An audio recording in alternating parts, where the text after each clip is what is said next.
First part में हम लोगों ने डायग्राम से जिन चीज़ों को पॉइंट आउट किया है उसमें लगने वाली फोर्स, एक्सर्ट होने वाली फोर्स, प्रोड्यूस होने वाला एक्सेलरेशन और बॉडी का कवर होने वाला डिस्प्लेसमेंट टर्म शामिल है। अब हम लोग आते हैं अकॉर्डिंग टू बुक, इस टॉपिक को एक्सप्लेन करेंगे जिसमें एक रिजल्ट आएगा कि इस स्प्रिंग के साथ बंधे हुए बॉडी की जो मोशन है वो सिंपल हार्मोनिक मोशन है।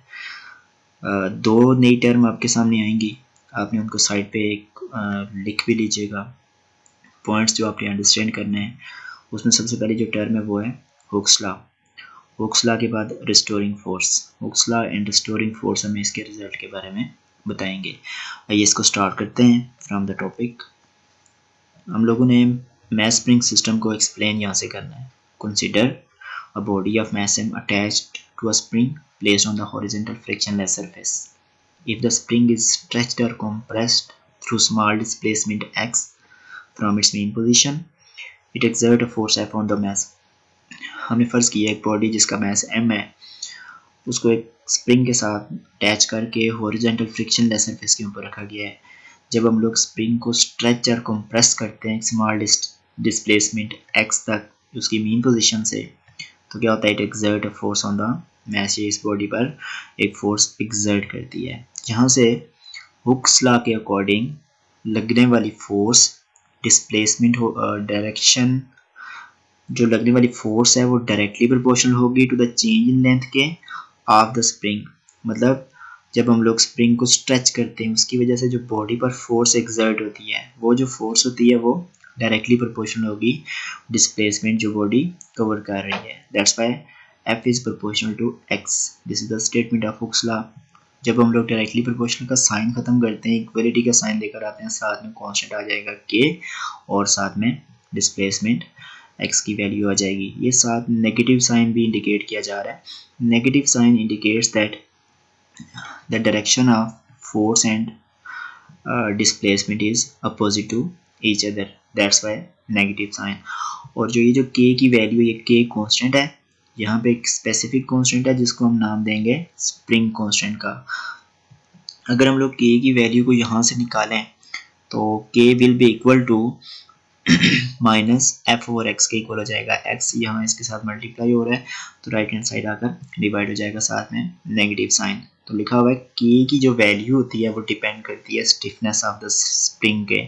जितनी किसी स्प्रिंग में स्टिफनेस ज़्यादा होगी उतनी ज़्यादा के की वैल्यू भी होती है। दैट्स व्हाई प्रोपोर्शनल होकर या डिपेंड कर रही है के की वैल्यू किसी भी स्प्रिंग की स्टिफनेस पे।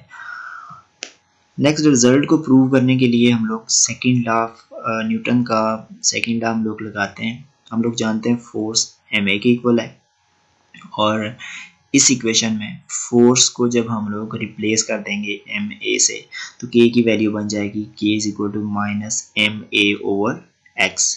तो नेक्स्ट स्टेप में हम लोगों ने एक्सेलरेशन को यहाँ से ड्राइव करना है और एक्स और एक्सेलरेशन का रिलेशन हमने बनाना है, मींस एक्सेलरेशन एंड डिस्प्लेसमेंट का रिलेशन बनाना है अकॉर्डिंग टू डेफिनेशन, जिसमें हमें पता लगेगा कि जो एक्सेलरेशन है वो डिस्प्लेसमेंट के प्रोपोर्शनल है और एक्सेलरेशन की डायरेक्शन मीन पोजीशन की तरफ है। अगर हम लोग यहाँ से a निकालें तो माइनस एम ए मल्टीप्लाई के इंटू एक्स हो जाएगा।